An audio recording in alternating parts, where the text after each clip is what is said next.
요한복음에는 많이 언급되지 않던 사람들이 마태, 마가, 누가에 언급되지 않던 사람들이 조금 더 부각되어서 언급됩니다. 다시 말하면 요한의 시각은 마태, 마가, 누가와는 다른 시각으로 사람들 그리고 예수님을 바라보았습니다. 다시 말씀드리면 요한은 누구보다도 좀 영적인 사람으로 또 오래 산 사람으로서 예수의 사랑을 받은 자가 영적인 시각으로 사람들을 바라봅니다.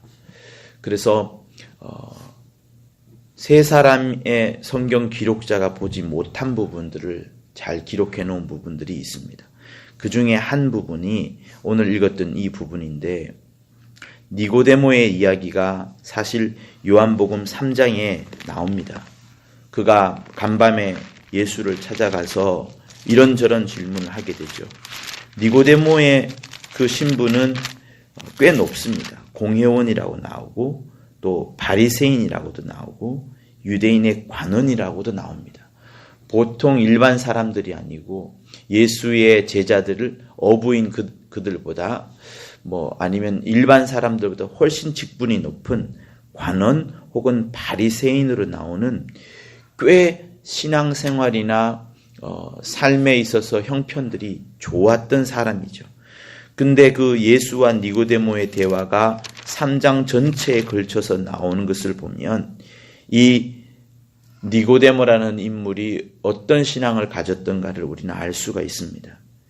니고데모에게 했던 가장 유명한 말이 내가 어떻게 해서 거듭날 수 있겠느냐라는 이 말을 하죠. 그러면서 물과 성령으로 나지 아니하면 하나님 나라에 들어갈 수 없다는 이 말을 이제 니고데모에게 합니다. 우리 모두에게도 똑같이 지금 하고 있는 말씀이죠.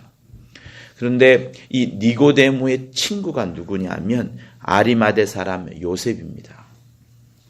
누가복음에는 아리마대 요셉을 어떻게 기록하고 있냐 그러면 공회의원으로 선하고 의로운 요셉이라는 사람이 있으니 이렇게 말을 합니다. 그리고 이어서 설명을 하기를 예수를 죽이자라고 그 사람들이 결의하고 행사할 때 저희의 결의와 행사에 가타하지 아니한 자라 이렇게 말을 합니다. 그리고 요한복음에 나오는 것처럼 하나님의 나라를 기다리는 자라라고 나오고요. 그리고 마가복음에는 이 아리마대 사람 요셉이 빌라도에게 당돌하게 찾아가서 예수의 시체를 달라라고 이렇게 말을 합니다. 당돌하게. 시체를 달라고 할 수가 없거든요. 그런데 자기가 공회원이기 때문에 그런 말씀을 할 수도 있겠지만 어쨌든 성경은 당돌하게 부탁했다라고 말을 합니다. 제가 이 아리마대 사람 요셉에 대해서 설교를 하는 이유는 어제 그리고 그 전날에 우리가 신포도주에 대한 설교를 들었고 그 바로 옆쪽에 있는 또 같은 장에 있는 사람이어서 제가 보게 되었습니다. 근데 제가 깜짝 놀랐던 것은 무엇이었냐면 그 마가복음과 마태복음에 보면은 제자들이 예수의 죽음을 보고 다 떠나갑니다. 도망을 가지요. 그런데 이 아리마대 사람 요셉은 예수의 시체를 보고 예수의 죽음을 보고 오히려 자기의 신앙을 드러냅니다. 예수의 제자이나 라고 38절에 말을 합니다. 그렇지만은 유대인을 두려워해요. 자기가 유대인의 공회원이고 국회의원 같은 신분 아니겠습니까? 공회원인데 예수의 제자이긴 하지만은 자기 신앙을 드러내는 것을 평소에 두려워하다가 그래서 은휘하더니 몰래 감추고 숨어 있다가 예수가 죽은 것을 보고 빌라도에게 당돌하게 찾아가서 시체를 달라고 합니다. 아마 빌라도가 이 사람을 죽일 수도 있었을 거예요. 평소에는 두려워하고 그래서 은휘하고 숨어있던 자가 오히려 예수의 죽음을 보고 자기 신앙을 드러냅니다. 예수의 시체를 달라고 합니다. 그때 사람들이 다 알게 되죠. 저 사람이 예수 믿는 자였구나. 그런데 어땠어요? 제자들은 다 도망을 갑니다. 한 명도 빠지지 않고 다 도망을 가죠. 그리고 시체 앞에도 몇 명의 사람 오지 않습니다. 그런데 이 사람은 예수의 부활을 보지도 않았습니다. 예수의 부활이 있는 줄도 몰랐을 것이고요. 다만 예수가 살아있는 동안에 니고데모로부터 자기 친구니까 야 어제 간밤에 갔더니 예수께서 이런 말씀을 하더라. 성령으로 거듭나야 된다는 이야기를 하더라. 도무지 그 말이 무슨 말인지 모르겠더라. 그렇지만 그때도 이 사람은 니고데모가 하는 말들을 마음속에 담아두고 예수의 제자가 되려고 했던 마음을 가졌던 겁니다. 아마 유대인의 관원이었고 또 공회원이었더라면 예루살렘에 살았을 거예요. 예수께서 예루살렘에 들어온 지는 일주일 혹은 10일밖에 되지 않습니다. 길어봐야 10일이고 아마 정확하게는 아마 일주일밖에 안 될 텐데 일주일 동안에 예루살렘에 들어와서 사람들에게 보여준 것은 갈릴리에서 보여주었던 그 이적과 하나님의 말씀일 겁니다. 그러니 일주일 동안 잠깐 그 예수를 보고 보았고 그리고 허망하게 예수의 죽음을 바라보는 이 현실들 속에서 사람들, 제자들은 다 도망갔지요. 그러나 아리마대 사람 요셉은 이때 신앙을 드러내었습니다. 그래서 눈을 감고 기도를 하면서 저는 이런 생각을 해보았습니다. 제자들은 예수의 부활을 보고서도 그 부활을 보고서도 좀 시간이 지난 다음에 40일이 흐른 다음에 예수의 성령을 모시고 나서야 그렇게 열심히 신앙생활을 했지만 이 아리마대 사람은 요셉은 부활을 보지조차 않았으면서도 자기의 감추었던 신앙, 두려웠던 신앙을 드러냅니다. 그러면서 예수의 죽음을 보고서도 신앙생활을 한다는 이것이 쉽지 않은 일인데 정말 뜨거운 믿음을 그가 가졌구나라는 생각을 갖게 되었고요. 그러면서 또 우리 그거 있지 않습니까?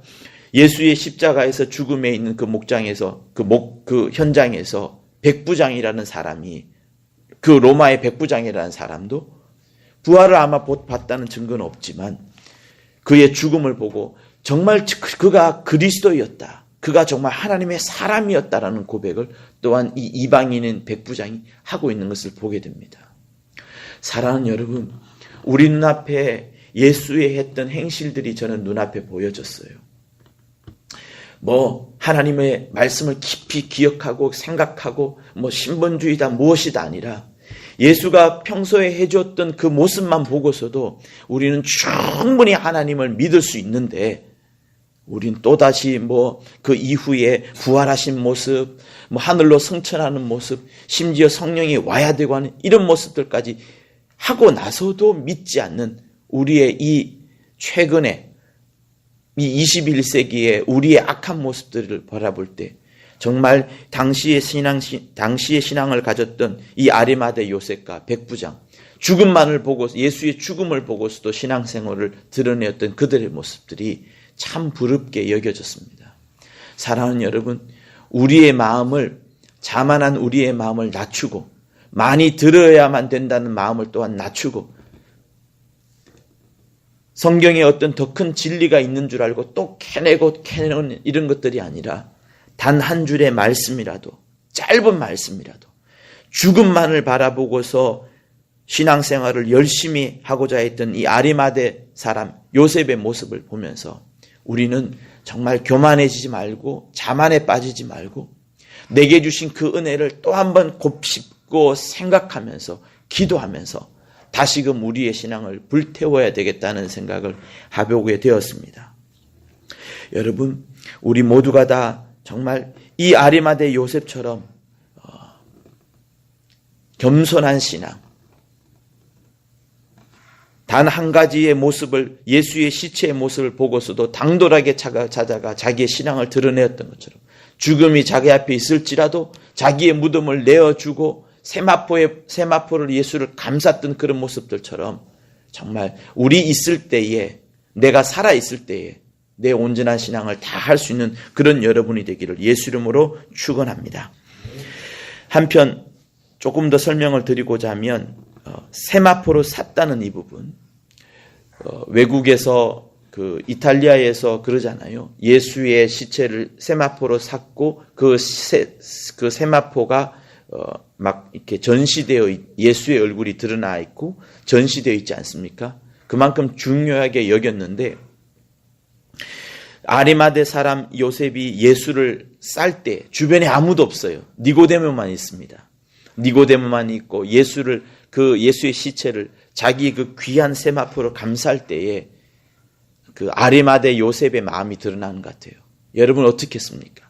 사랑하는 자 그가 죽었어요. 존경하는 자 그가 시체로 돌아갔습니다. 그렇지만 그를 감싸고 그를 이렇게 쌀 때 얼마나 그의 사랑하는 마음, 예수를 존경하는 마음을 가지면서 쌌을까 하는 생각을 가져보게 되었습니다.